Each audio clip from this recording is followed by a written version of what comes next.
pessoal, meu nome é Fraciel, sou aluno do curso de enfermagem e vice-presidente da LCF, que é uma liga acadêmica aqui da Universidade de Uberaba. Quero muito agradecer a todos vocês pela presença na nossa primeira jornada de prevenção de lesão por pressão.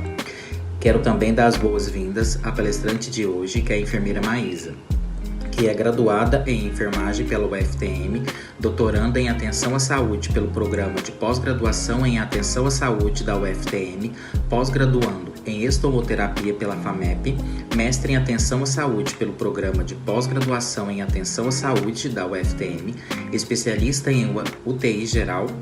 Tem experiência nas áreas de urgência e emergência, clínica médica, clínica cirúrgica, maternidade, cuidado domiciliar e tratamento de feridas complexas. Quero que todos tenham uma boa palestra. Meu nome é Maísa Alvarenga Ferreira, eu sou enfermeira, atualmente sou doutoranda em atenção à saúde pela UFTM, estou finalizando o doutorado, no início do próximo ano eu vou estar terminando o doutorado. Também sou mestre, em atenção à saúde pela UFTM também, faço a pós-graduação em estomaterapia na FAMERP, em São José do Rio Preto, e a minha graduação também, foi na UFTM. E eu atuo na área de feridas já faz algum tempo, tanto nos trabalhos que eu tive ao longo da minha vida, e também, atualmente, eu faço atendimento domiciliar, específico na área de feridas, que é a minha paixão. Então, quando a gente fala de preparo do leito da lesão, que é o tema da aula, a gente pensa um preparo, uma coisa, o que é? Mais detalhada, Preparo é algo mais detalhado. O que a gente precisa nesse preparo? A primeira etapa é a limpeza. Só esse tema limpeza dá abordagem, assim, para várias aulas, porque é um tema muito complexo e muito estudado atualmente. É um tema muito bom. A limpeza é a nossa primeira etapa. Antes da gente fazer o desbridamento, que vai ser o foco dessa aula de hoje, a gente tem que fazer a limpeza. E para a gente começar a preparar o leito da lesão, a gente vai fazer o desbridamento. Então, o desbridamento, o que é? Ele é um preparo, das condições adequadas ali no leito da lesão, nas bordas da lesão. E o que isso faz? Ele faz com que o tratamento que a gente escolheu tenha mais eficiência. Não adianta nós usarmos um tratamento caríssimo sem que a gente faça esse preparo adequado do leito da lesão, sem que a gente crie essas condições adequadas. E essas condições adequadas, gerando uma eficiência no tratamento, o que acontece? Ajuda no reparo tecidual, não é verdade? Condições adequadas, eficiência do tratamento, a gente vai ter reparo tecidual. Então, a gente vai ter sucesso no nosso tratamento. Antes da gente entrar propriamente dito no tema, a gente tem que falar sobre o foco desse tema, que são as feridas crônicas e complexas, que são nessas feridas que comumente nós trabalhamos com o desbridamento, Essas feridas, como vocês todos sabem, estão acontecendo cada vez mais. Por quê? Por causa do envelhecimento populacional, que causa o aumento das doenças crônicas. Essas doenças crônicas causam complicações, e essas complicações, aumentam os problemas de gestão do tratamento e causam também redução nos recursos, Então, o que acontece? Se a gente já tem várias doenças em um grupo de pessoas muito grande, fica muito difícil tratar essas doenças de formas adequadas. E as feridas crônicas e complexas, elas estão ali dentro das complicações geradas pelas doenças crônicas. né? E o que a gente vê é que tanto as doenças não são bem tratadas, por causa dos recursos escassos, né, da saúde, e também a gente pode ver também que as complicações também não são bem tratadas. Se as doenças de base, como a hipertensão e a diabetes, já não são bem tratadas, imagina suas complicações, que geram muito mais custos e são muito mais complexas de tratar. Isso, em conjunto, né, tanto as doenças crônicas como o aparecimento dessas feridas crônicas e complexas, geram um grande problema de saúde pública. E são um desafio, tanto para nós como profissionais, quanto para a gestão de saúde, os municípios, os governos do estado, o governo federal. Então, isso é um desafio para todo mundo. E também, principalmente para as famílias e para os pacientes que lidam diretamente com esse problema. Falando dessas doenças, né, que causam as feridas, né, feridas crônicas e complexas, o que a gente vai tratar? A gente vai tratar essas feridas para a gente obter a cicatrização, que é o final de tudo. Só que essa cicatrização é como se fosse uma corrida com obstáculos. Por quê? A gente tem fases para se chegar ao final, né, dessa cicatrização, que são as 4 principais fases, né, a hemostase, a fase inflamatória, a fase proliferativa e a fase de remodelação. E nesse meio do caminho, essa ferida pode ser invadida por corpos estranhos, por micro-organismos. Esse paciente que tem a ferida pode estar acometido de uma baixa perfusão sanguínea, podem ocorrer trauma e pressão nesses tecidos, as células envelhecidas também que estão presentes ali naquela lesão. Tudo isso atrapalha a cicatrização e faz com que a ferida fique estacionada em alguma dessas fases. Geralmente, principalmente na fase inflamatória, certo? Por isso que eu coloquei as flechas, como se estivesse atrapalhando ali ou atingindo as fases, né? Então, todas essas 4 fases, quando tem essas interferências essas interferências conseguem ser geridas, né?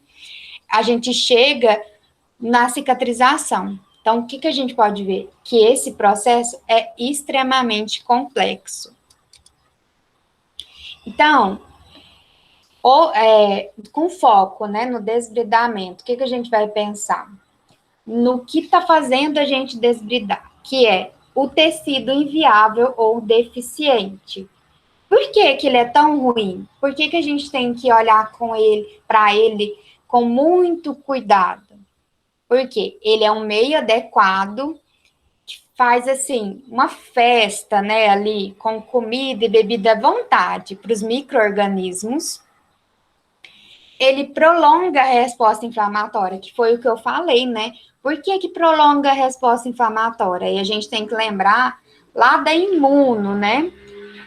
Esses micro-organismos vão gerar respostas imunes no nosso organismo, né? E o organismo vai estar o tempo inteiro trabalhando para tentar eliminar esses micro-organismos. E aí fica na fase inflamatória, né? Esses tecidos inviáveis ou deficientes criam uma barreira, né, atrapalhando a formação de novos tecidos, né, da granulação e da epitelização, e também predispõe ao aparecimento do biofilme. O biofilme, só falando assim por cima, porque assim como eu havia mencionado sobre o processo de limpeza, o biofilme também dá tema para muitas e muitas aulas, e ele está sendo muito pesquisado. Então, é o que a gente tem que mais pesquisar atualmente, porque o biofilme, ele atrapalha muito a cicatrização, e ele não é visível. O que é o biofilme? De um modo simples, né, para que vocês entendam.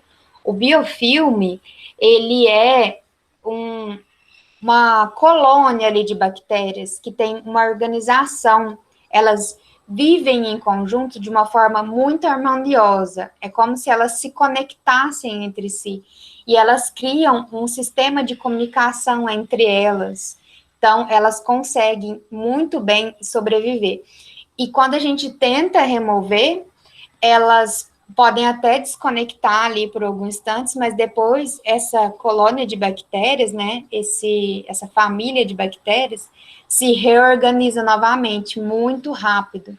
Então, por isso que a gente tem que saber quais são os produtos adequados para a gente retirar esse biofilme. E para prevenir que ele não ocorra, a gente tem que trabalhar também com o desbridamento. Estamos identificando esses tecidos inviáveis ou deficientes. Todos esses processos aí causados pelo tecido inviável na lesão, eles, como eu já havia mencionado, atrasam a cicatrização. Então, o que a gente tem que fazer? Qual que é a primeira etapa? Antes de tudo, antes de eu conhecer quais são as técnicas, antes de conhecer quais são os produtos, tudo, o que eu tenho que fazer? Eu tenho que avaliar. Primeiro, aqui a gente tem um esqueminha que foi validado, é amplamente utilizado, que é o time. O que é isso? A gente vai utilizar, cada letrinha vai significar um item a ser avaliado. Primeiro, o T de tecido, a gente vai verificar se o tecido está inviável ou deficiente. O I de infecção ou inflamação, a gente vai verificar se tem sinal de infecção ou de inflamação. E quais são esses sinais de infecção e inflamação? Sinal de infecção e inflamação pode não ser aquele sinal típico que a gente vê, uma ferida fétida com odor. Não, não necessariamente. Uma ferida que está estacionada muito tempo na mesma fase, que a gente não vê evolução. Uma ferida que está muito tempo do mesmo tamanho. Uma ferida que está com as bordas hiperemiadas. Um paciente que está queixando dor. Tudo isso são sinais que eu posso estar com uma infecção ou com uma inflamação. Umidade em desequilíbrio, né, que a gente tem que ver a quantidade de exudato que essa ferida está drenando. Por que isso é tão importante eu verificar a quantidade de exudato? Porque eu quero, para a cicatrização, umidade, não é? Só que eu não posso ter essa umidade em excesso, porque tudo em excesso faz mal, né? Porque essa umidade em excesso pode provocar algumas outras consequências, tais como a maceração das bordas, né? Então, eu não quero umidade em excesso. E essa quantidade de umidade que está na minha lesão vai me ajudar a escolher qual o tipo de tratamento e cobertura que eu vou fazer, certo? Então, por isso que é muito importante avaliar nesse primeiro momento. E como que eu avalio essa umidade? A primeira coisa que eu faço é quando o paciente chega para que eu avalie, eu peço antes, se eu tiver como ter contato com esse paciente antes, eu peço para que ele vá de curativo, que ele não faça um curativo novo naquele dia, que ele vá com o curativo, e aí eu tiro o curativo, porque aí eu vou ver se tá molhando a faixa, se tá molhando só as gases, se tá molhando muito ou pouco. Quanto de exudato essa ferida está treinando.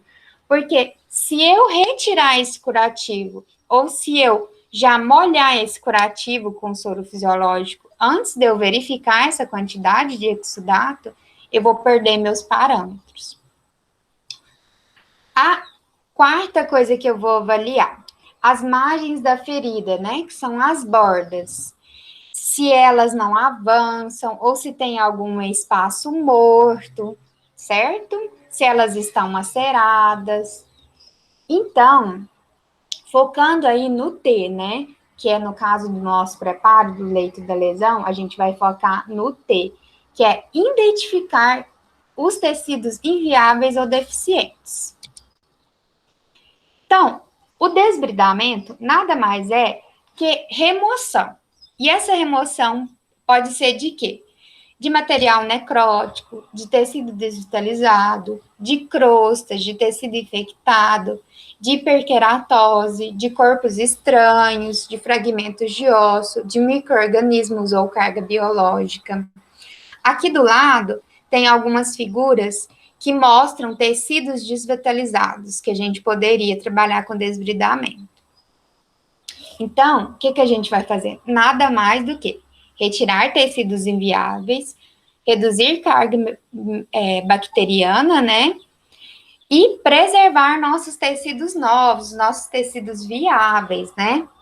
E assim, vamos estar preparando o leito da lesão para a cicatrização.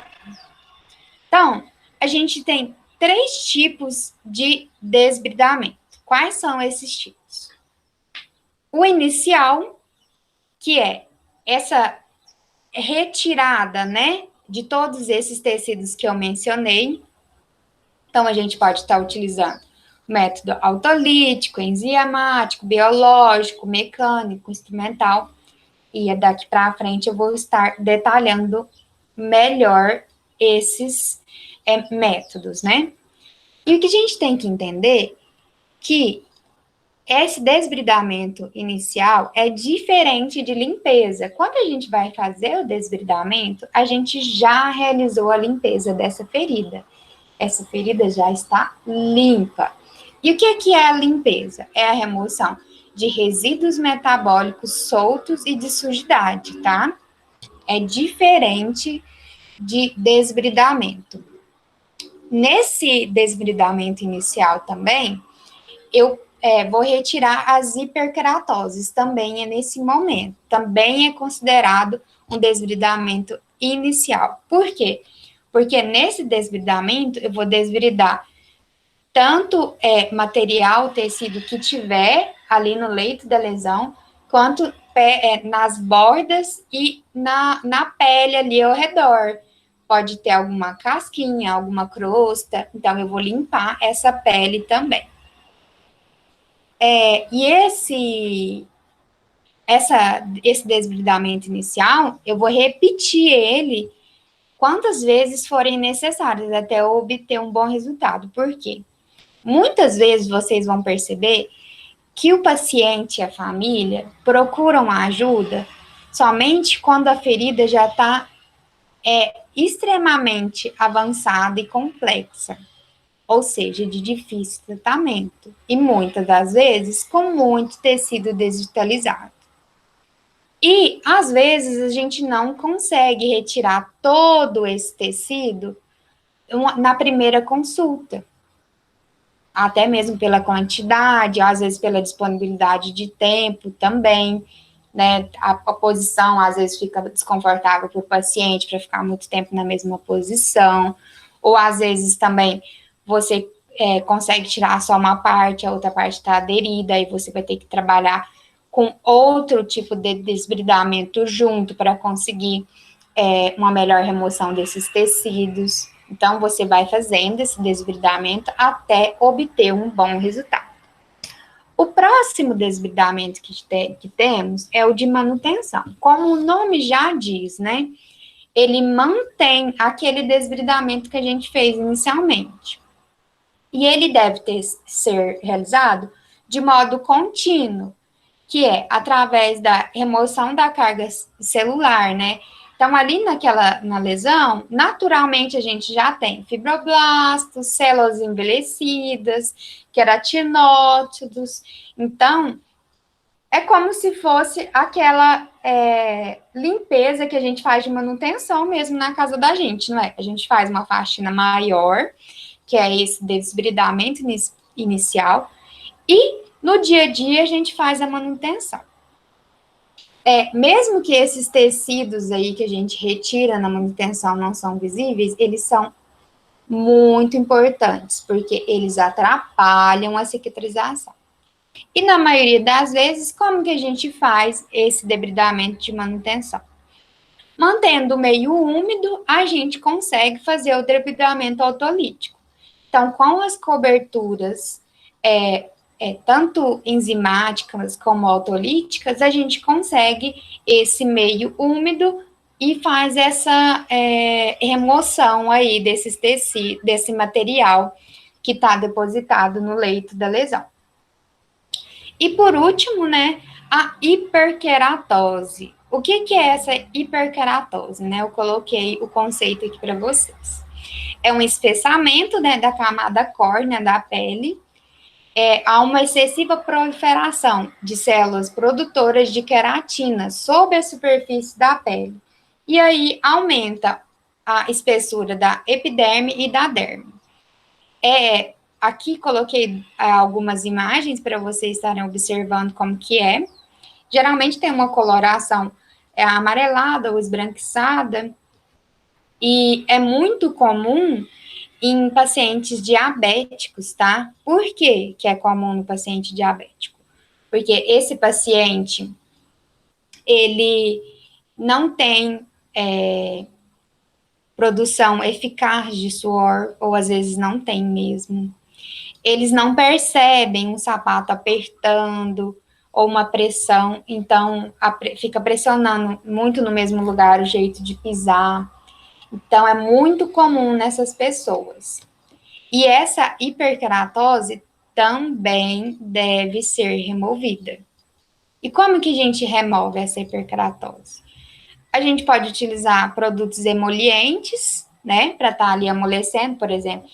Um exemplo disso são os cremes de ureia com a concentração mais alta, por exemplo, creme de ureia a 20%,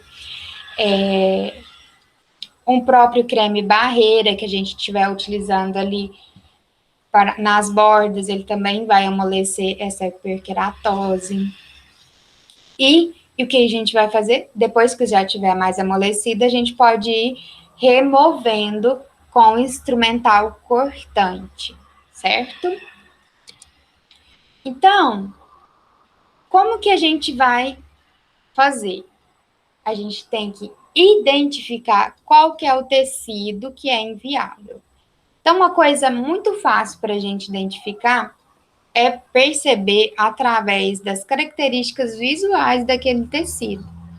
Os tecidos róseos, né? Os tecidos vermelhinhos que a gente fala, eles são os tecidos de granulação.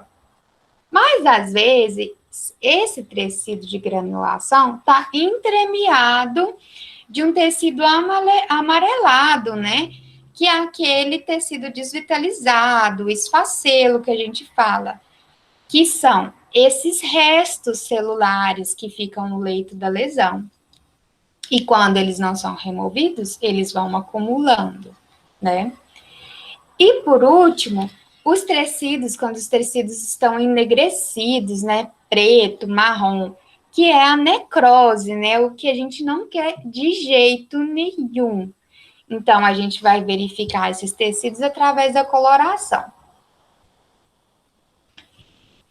E o que a gente vai considerar quando a gente vai escolher um método para desbridar essa lesão? São várias coisas que a gente tem que ver.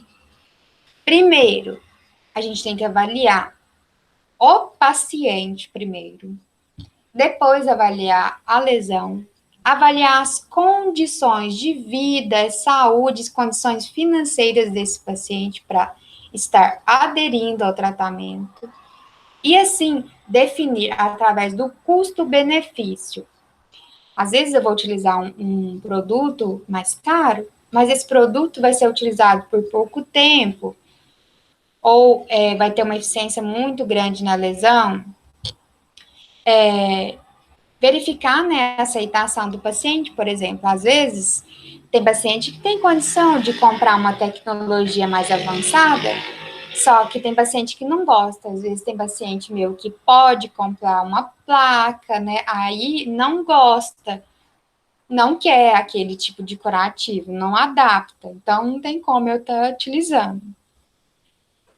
A compreensão do paciente, porque às vezes tem algumas terapias que são mais complexas, porque na maioria das vezes a família não tem condição de contratar um profissional para estar fazendo a troca do curativo diária. Então, o profissional vai treinar a família nos serviços, né, na UBS, no hospital, no domicílio, e aí a família vai dar continuidade a esse cuidado, a família e o paciente. O envolvimento de todos eles, né, nesse tratamento, e também, muito importante, a gente tem que pedir para que o paciente assine o termo de consentimento livre e esclarecido, porque nós vamos fazer um procedimento. E quando que a gente vai realizar o desbridamento, né? A gente vai verificar as condições clínicas dessa pessoa, a questão de perfusão sanguínea, as condições mentais, a condição emocional, o tipo de necrose que a gente está trabalhando ali. Então, a gente para ver a quantidade, se ela está aderida. Então, isso em conjunto vai nos ajudar a decidir quando debridar.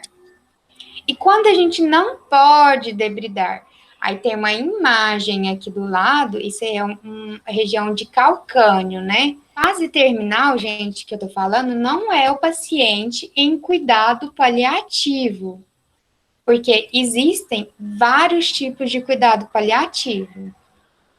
Esse paciente está nas últimas semanas de vida, está nos últimos dias de vida, então a gente tem que conversar com a equipe médica, tem que conversar com a equipe multi para resolver. Por quê?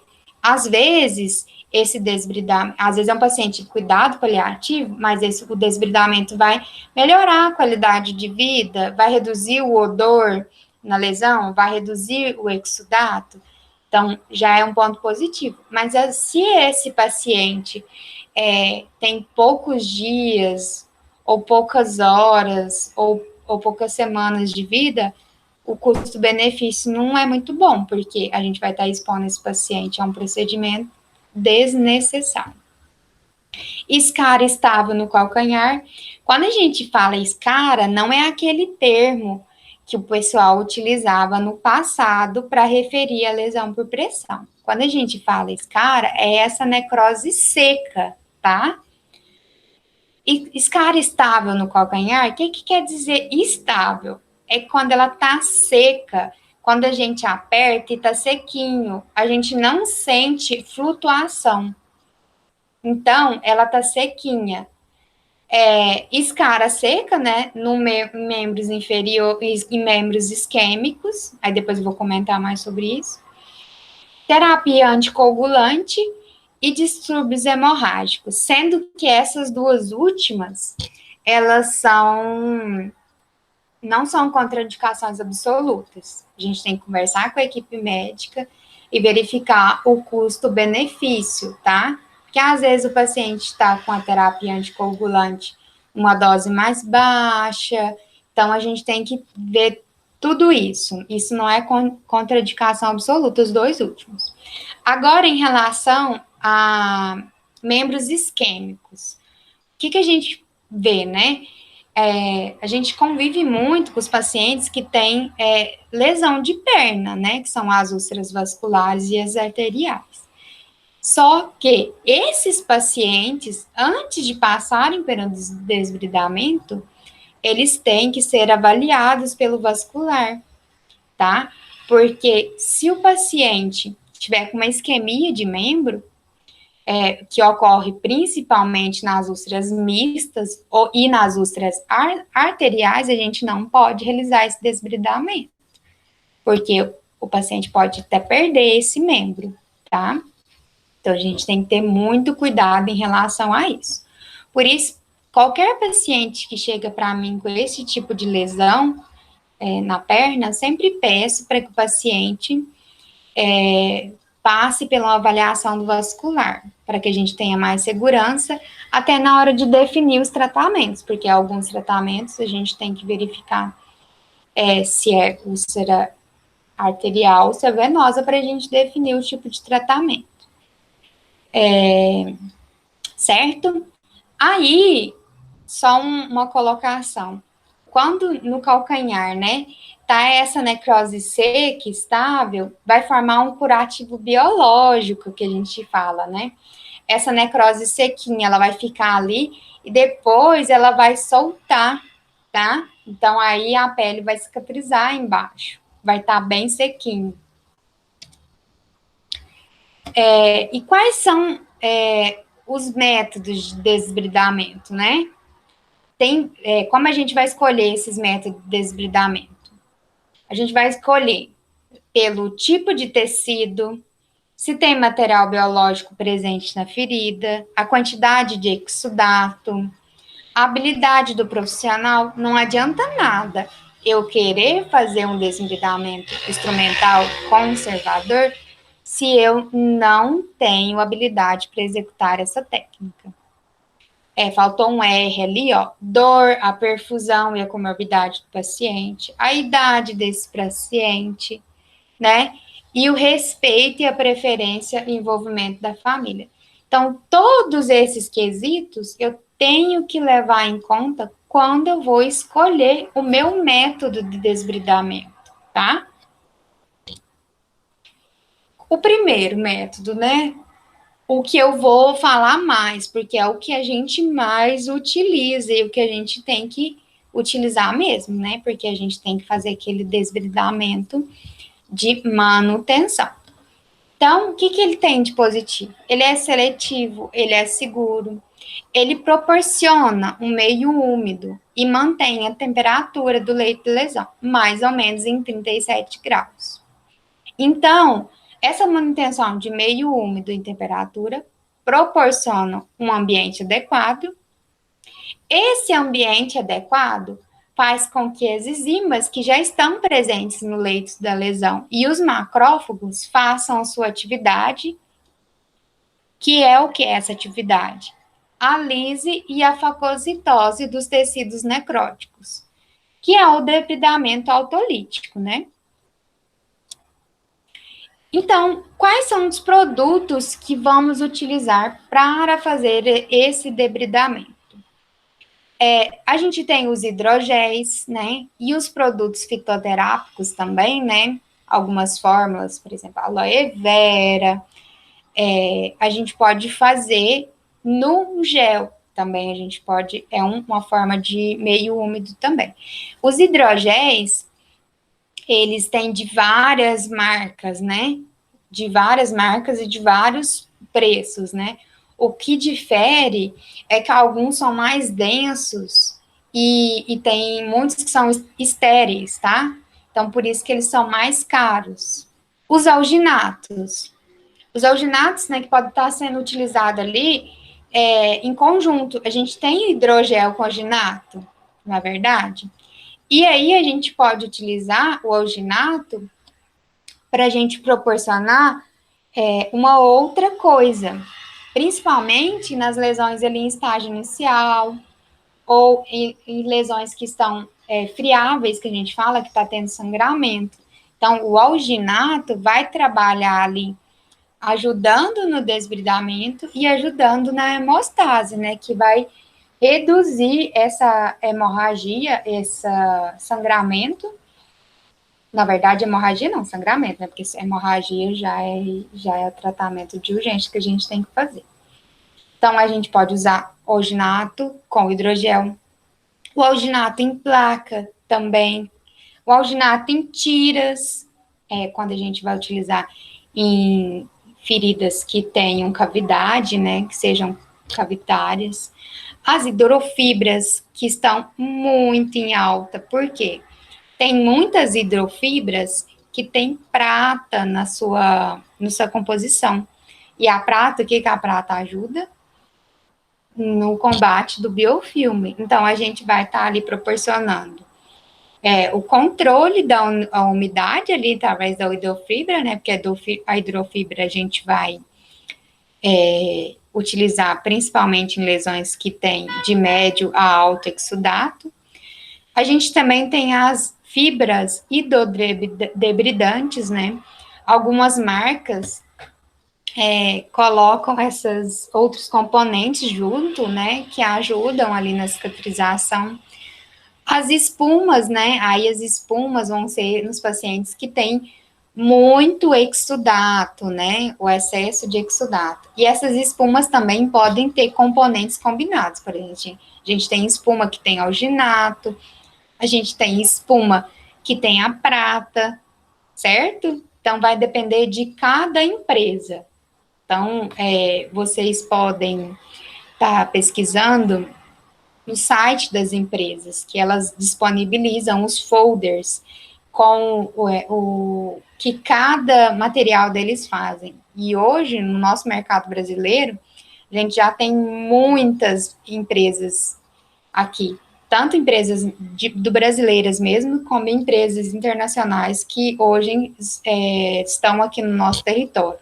Então, tem muita opção de produto mais em conta e de produto mais caro. Mas, infelizmente, na nossa realidade, né, os produtos para tratamento de lesão, principalmente esses que têm uma tecnologia a mais, né, no caso dos produtos que vêm com prata, impregnado com prata, por exemplo, ainda estão num preço que é muito alto para a maioria dos nossos pacientes. As coberturas, né, impregnadas com antisséptico, né, também. Então, todos esses podem ser utilizados como desbridamento autolítico. Então, assim, algumas considerações sobre esse tipo de desbridamento, né? Pode aumentar o odor por causa desse aumento de umidade, né?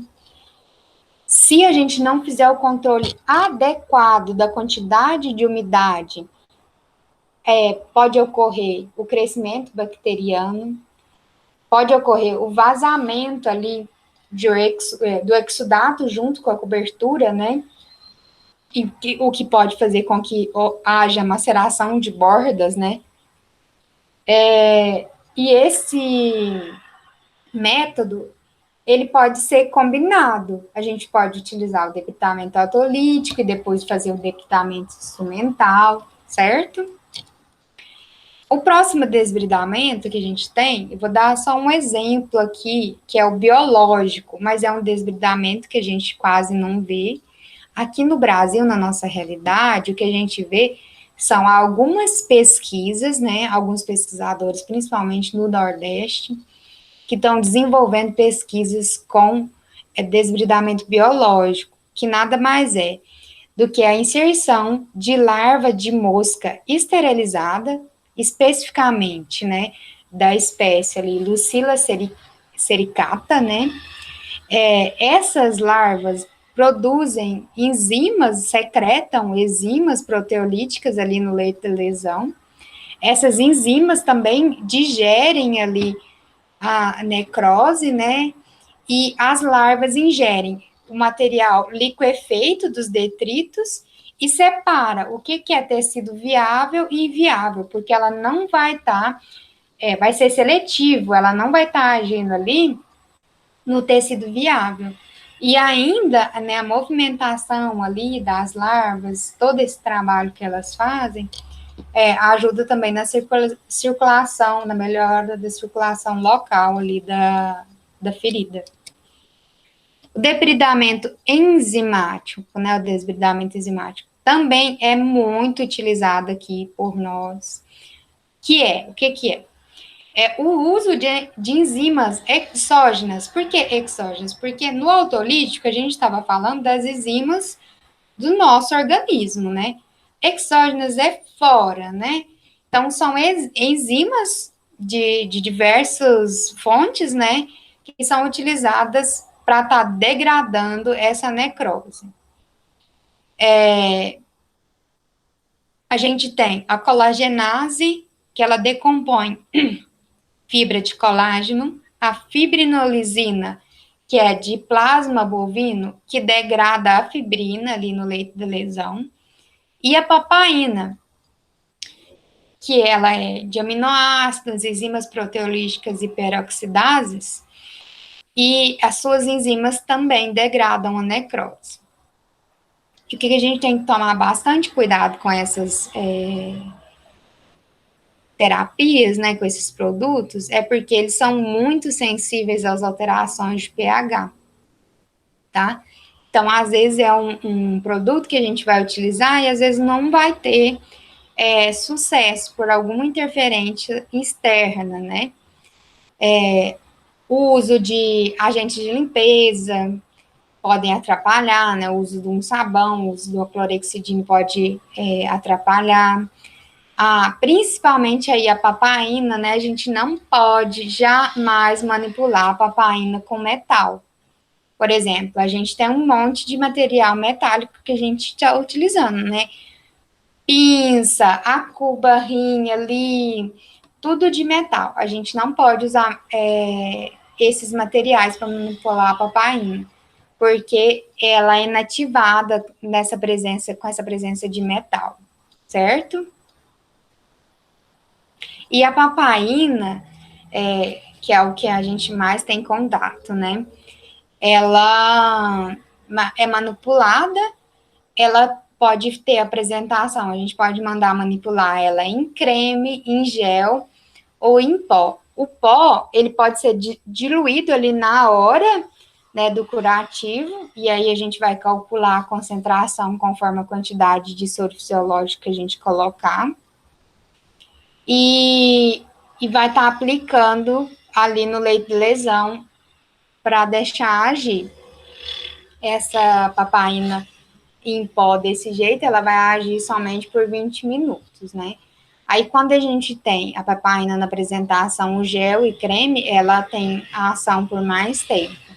Então, a preparação que eu mais gosto e costuma ser mais recomendada é a apresentação em gel, porque ela também vai ajudar naquele debridamento autolítico, né?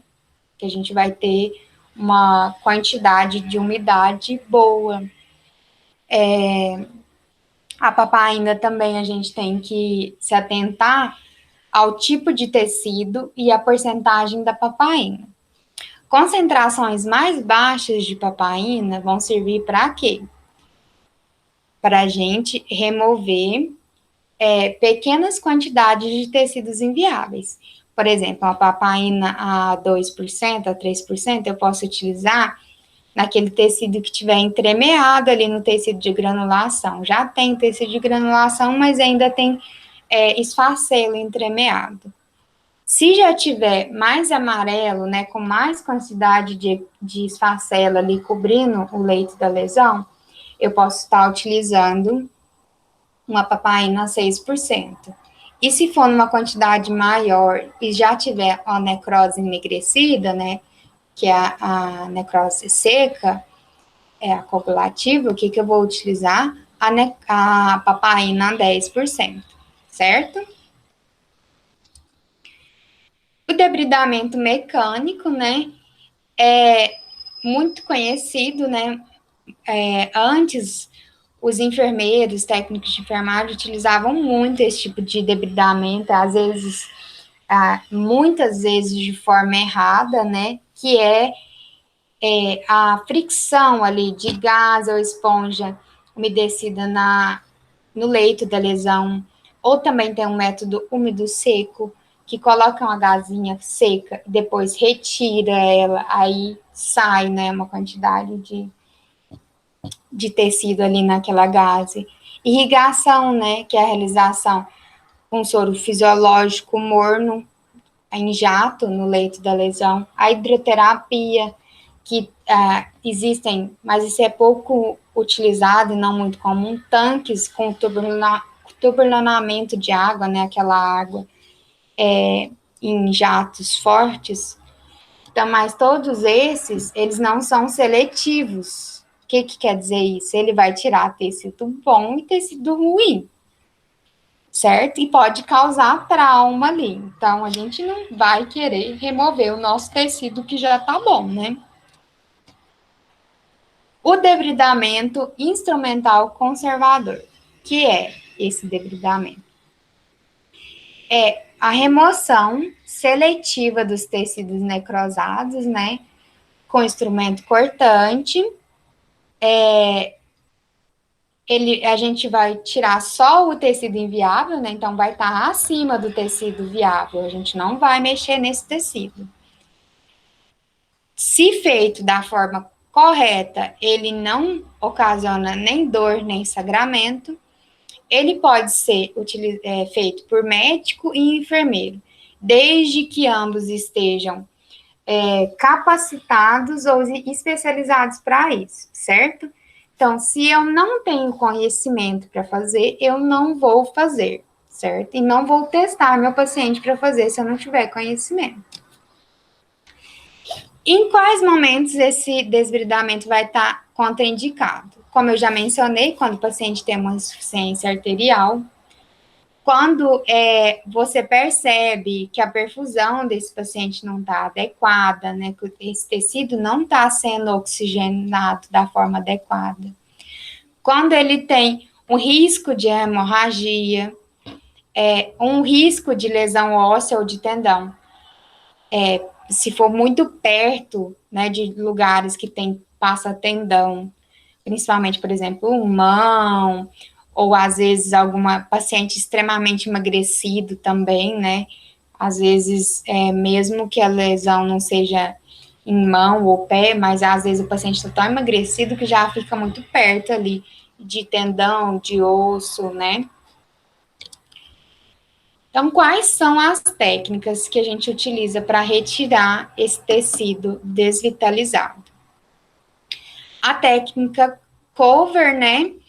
Que a gente tira como se fosse a gente quer tirar a bordinha ali da lateral onde a necrose está aderida, né?